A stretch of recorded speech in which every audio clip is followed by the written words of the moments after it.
Hello, welcome to الكرامة News Service, and we start our top stories for today with current and latest developments in Libya. The parties involved in Khairat national dialogue signed a political agreement draft in the absence of the outgoing council delegation to resolve the crisis after a series of talks lasted for nearly 9 months. The signing ceremony was attended by UN envoy to Libya Bernardino Leon, Moroccan Foreign Minister Salahuddin Mizwa, and a number of representatives of the municipal councils and political parties, as well as delegates of diplomatic missions.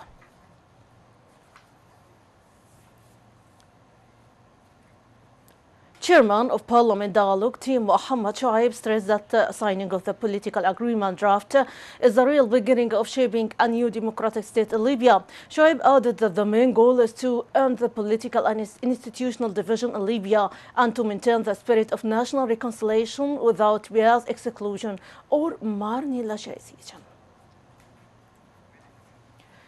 And still Libya, UN envoy to Libya Bernardino Leon said during ceremony of signing the political agreement in Khairat that the signing process is an important step towards realizing political transition and achieving an agreement on the Libyan constitution, which will help the country to enter a real democratic phase. Leon stressed that the door is still open for those who couldn't attend today's meeting, adding that their role is important for agreement. Moreover, Leon noted that there will not be a final and non-adjustable agreement. The interim government welcomed in a statement the signing of Khairat political agreement, describing it as a beginning step towards the right way of overcoming the Libyan crisis. The statement added that this agreement is the best optimal way towards realizing the Libyan unity and achieving the security and stability. The statement also called on all Libyan parties to give priority to national interest and continue work towards a comprehensive agreement that can establish a government of national reconciliation that can help the Libyans in their fight against terrorism and enhance chances for building a stable country. And about violence in Libya, a citizen was killed and 2 others injured by renewed random shells of terrorist groups on Marwa clinic in Benghazi. A source at Benghazi Medical Center noted that the body of citizen Hassan El-Hawadi and 2 other wounded people have been received, adding that one of the injured people was in a stable condition and the other was a critical case. The terrorist groups have been targeted residential neighborhoods in Benghazi by random shells to inflict maximum casualties and to limit the progress of the armed forces inside the city. And in Benghazi, a number of Libyan National Army soldiers were killed and others injured by renewed heavy fighting against the terrorist groups in Lisi district in Benghazi. A military source noted that the armed forces supported by الكرامة or Dignity Youth in the city succeeded to repel an attack carried out by terrorist elements on military positions in Lisi district.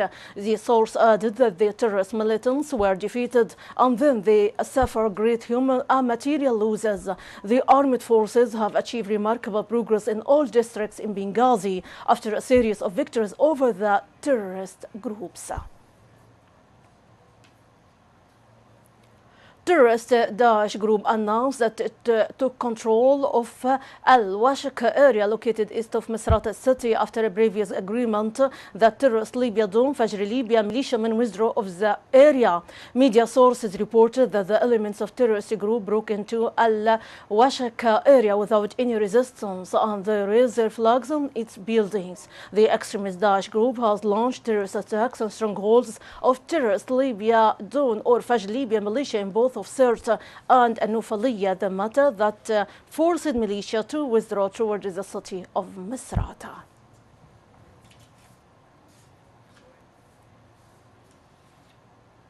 And now to Egypt. Egyptian military spokesman Brigadier Mohammed Samir announced that 252 army militants are killed in northern Sinai over the past 11 days. The military spokesman said in a statement that during this period, 13 wanted people and 63 suspects of carrying out attacks in Sinai were arrested. Moreover, the spokesman confirmed that destruction of 18 sites and strongholds of terrorists and damage of 4 stores, including a store for explosive materials in Hag el-Hussan area. And now to Yemen. At least 10 people were killed in airstrikes overnight in Yemen, relatives and medical sources said, as Arab coalition continued bombing the capital today. The United Nations brokered pause in the fighting was meant to last a week to allow it deliverance to the country's 21 million people who have endured more than 3 months of bombing and civil war. The Arab coalition has said that the Yemeni government had not asked it to observe the truce, but the UN Secretary General's office said before that President Hadi had communicated this acceptance of the pause to the coalition to ensure their support. A coalition of Arab states has been bombarding a Houthi rebel movement, Yemen's dominant force, since late March in a bid to reinstate President Abdurrahman Mansour Hadi, who has sought refuge in Saudi capital Riyadh.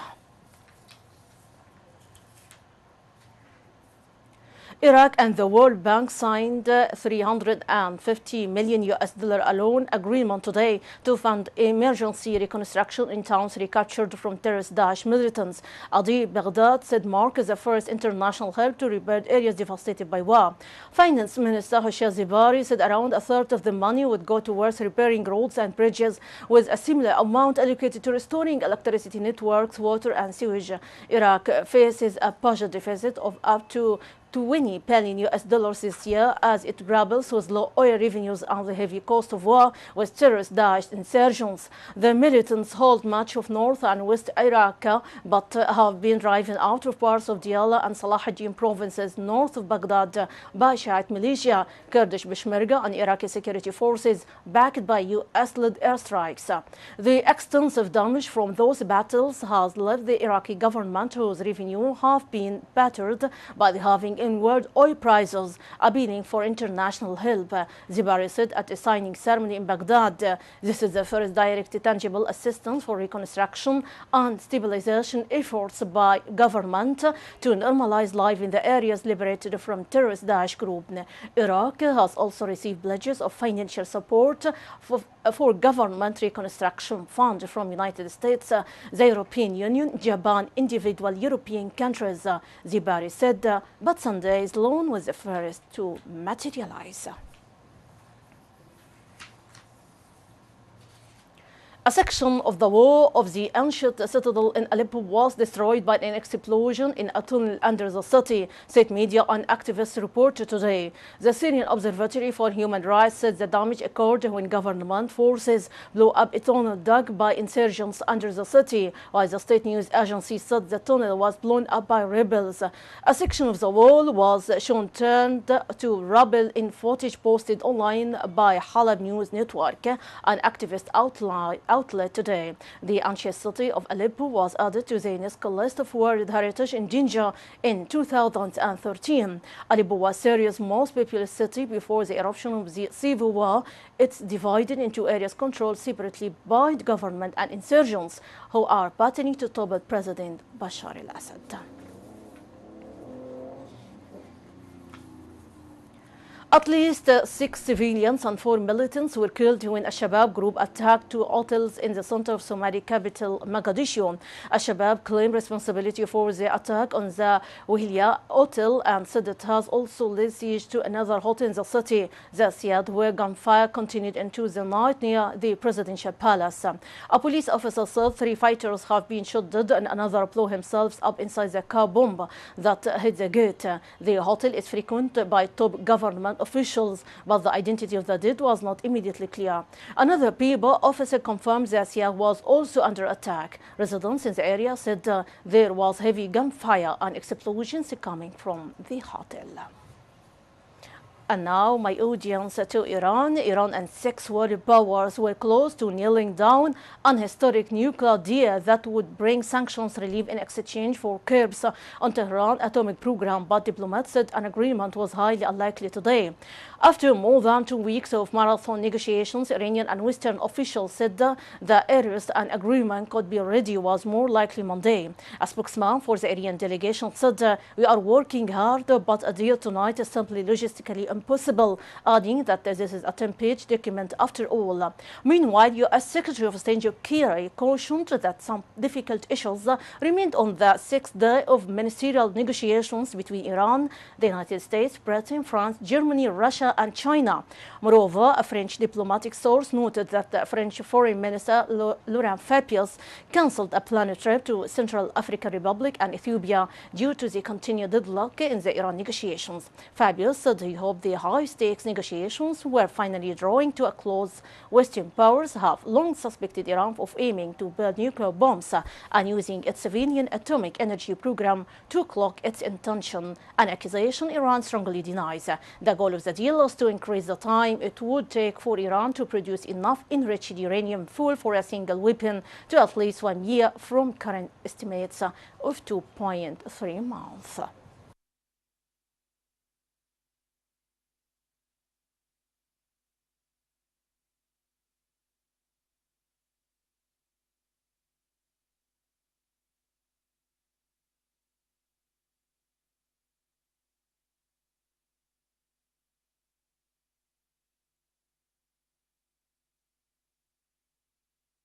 And finally, to Ukraine, Ukraine's far-right group, Right Sector, said it has started today to set up checkpoints to block police from reaching the country's west after a deadly shootout in the western city of Makachev in the Zakarpattia region between members of the group's parliamentary volunteers corps and police. Spokesman of the Right Sector's 13th Reserve Battalion, Alexei Pek, said that the number of checkpoints will depend on the number of police units that may be sent to the west. With these checkpoints, we are closing routes which are used by police to deploy forces to surround our comrades in Zakarpattia. The number of checkpoints will depend on how far police will push to make their way to that region, he said at a news conference in Kiev, adding that the Right Sector will not stop civilian vehicles. Right Sector played a big role in Kiev street protests in 2014 and top former Moscow-backed President Viktor Yanukovych, setting off a confrontation with Russia and sparking the worst Russia-West crisis since the end of the Cold War.